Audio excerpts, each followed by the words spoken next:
Hi there, welcome to my third and last video on professional development.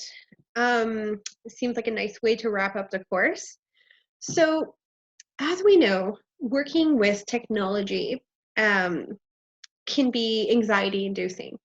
And when people feel such anxiety, we might feel a little bit more wary about taking risks and including technology into our daily lives, into our professional context, into the classroom. um, Incorporating digital technologies requires risk taking. If you're an educator, you might feel that you're not sure how to incorporate this within your context, or you're not sure whether it would be useful or relevant or dangerous and safe.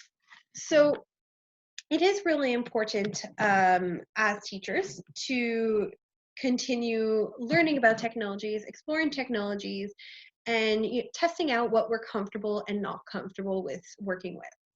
If people feel a choice is negative or too risky or uncertain, they're not likely to take risks. People take risks because they feel there will be a gain. They're not going to take risks when they feel the cost is too great. So again, one of the reasons why we want to encourage professional development um, and learning and exploring digital media and technologies is to kind of get a better sense of the pros and cons of working with these and trying to, as individuals and as professionals, establish what we're comfortable taking risks with, and what is, beyond what we want to incorporate in a classroom. One way to kind of to work towards developing comforts with technologies, towards becoming more familiar with different technologies and platforms, one way to orient yourself is to identify your needs. Whether you are interested in digital media learning as a researcher, a student, a teacher, an administrator, identifying your needs can kind of guide you going forward beyond this class to determine where you want to pursue your learning. So you can go by goals. For instance, here we see the Whitehead, Jensen, and Boshi articles offers a table where you can establish your professional development needs by thinking of the student's educational needs. But you can also, create your own little mental table and reflect on what you deem you need to learn. You need to learn more of, or want to learn more of, is probably the better way to formulate that.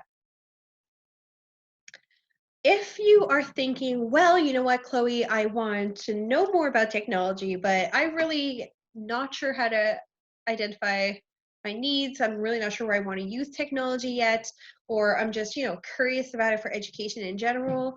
You can also consult the Quebec's Digital Competency Framework. Because if you're working in schools as an administrator or a teacher, we know that schools are going in this direction anyways. And we know that this PDF outlines sort of the plan. So if you're not sure where to start, this is a good place. That way you could be prepared for any future changes in the educational system. Part of when you're thinking about professional development, we think about learning content, about practicing our skills, but another part is building your network.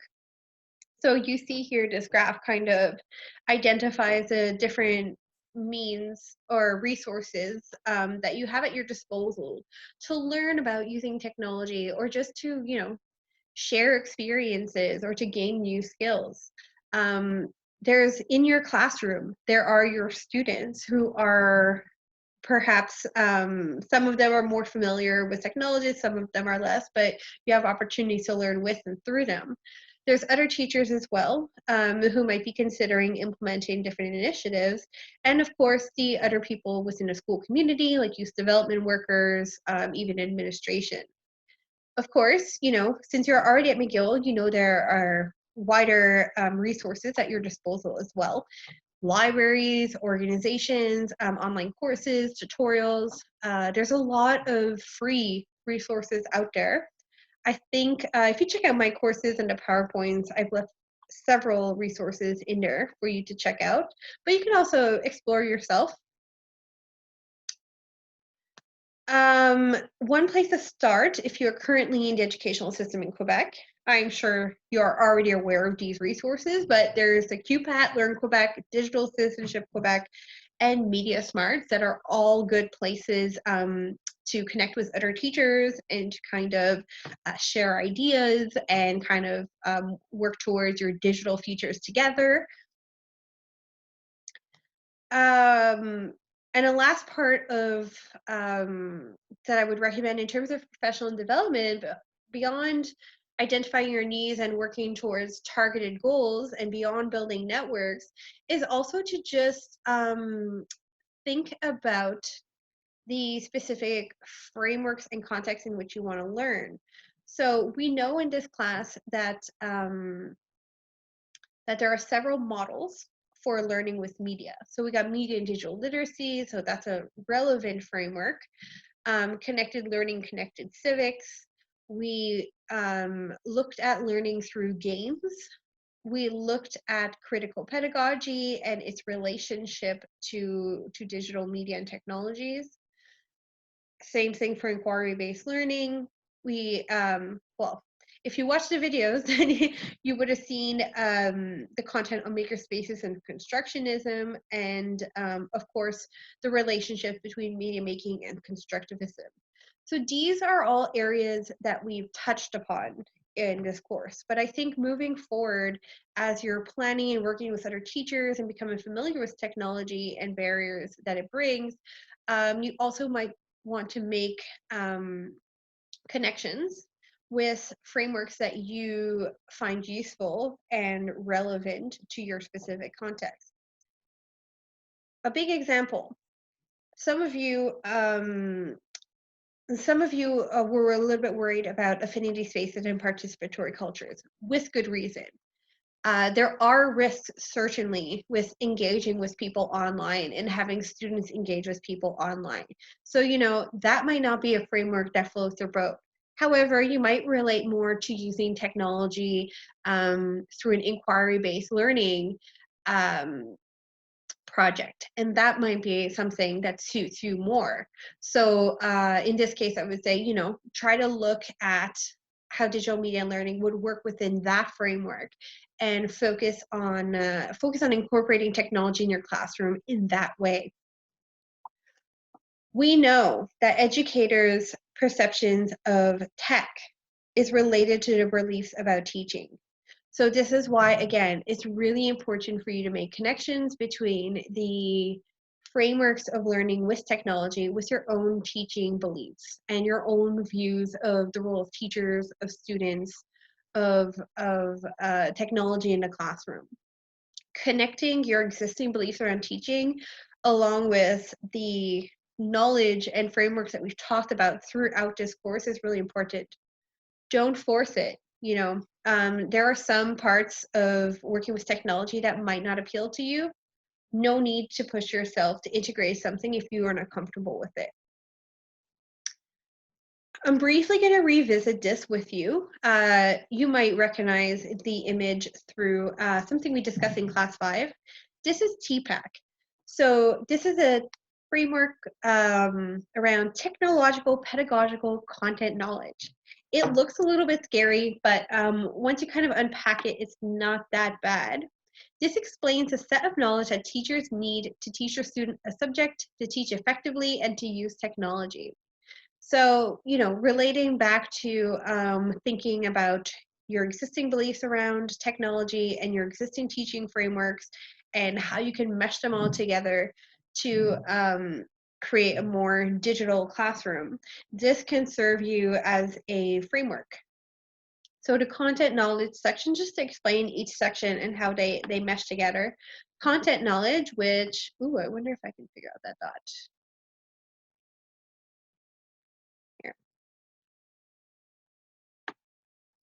Content knowledge, which is here. You might be able to see my mouse, I hope so. This relates to what are you teaching and what is your own knowledge of the subject. So think if you were teaching math. Pedagogical knowledge is how do your students learn best and what instructional strategies do you need to meet their needs and the requirements of a lesson plan.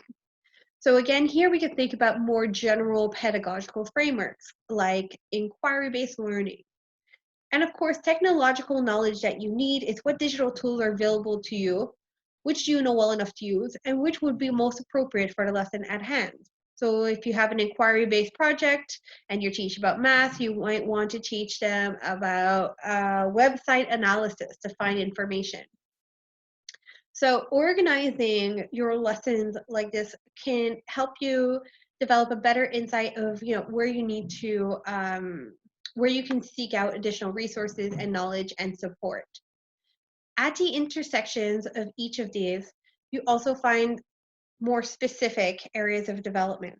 For instance, between pedagogy and content in orange, we have pedagogical content knowledge. This is related to teachers' abilities to teach subject using specific tools and approaches based on what the students need.